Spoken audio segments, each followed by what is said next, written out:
اسلامي امارت د لویو لارو جوړولو په برخه کې کوټلي ګامونه پورته کړي دي. اسلامي امارت د هیواد د یو شمیر مهمو لویو لارو، سړکونو او د دې لارو د سترو او کوچنیو پلونو، پلچکونو د جوړولو او بیا رغونې چارې پیل کړي دي. له دې پروژو څخه یې یو شمیر بشپړې او پر یو شمیر نورو بیا کار روان دی. د کابل کندهار لویې لارې د بیا رغونې چارې تر ډیره بریده بشپړې شوې دي. د سالنګونو لویې لارې د 80 کیلومتره سړک د اساسي بیا رغونې کار په 3 لاټونو کې پیل شوی او چارې په چټکۍ سره جریان لري. د کندهار اورزګان 130 کیلومتره سړک د لومړۍ برخې 14 کیلومتره سړک د بیا رغونې کار روان دی. د کابل غزنی لویې لارې د دویم لاین سړک او د کابل جلال آباد د دویم لاین سړک د اساسي رغونې چارې هم عملاً پیل شوې دي. د لویو لارو ترڅنګ ځینې نور مهم سړکونه لکه د کابل، هرات، جلال آباد او مزار شریف ښارونو، د کندهار معروف ارغستان، د فرخار ورسج، د ګردیز زرمت، د قوشتېپې درزاب او د کونړ نورستان سړکونو د جوړولو او بیا رغولو عملی چارې هم روانې دي.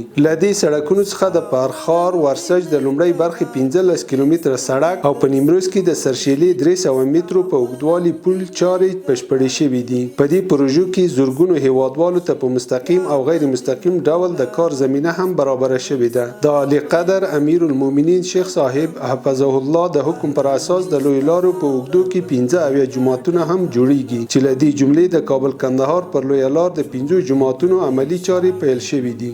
جوړې بدې شاړې کړم ښایسته به دې څو چند کړم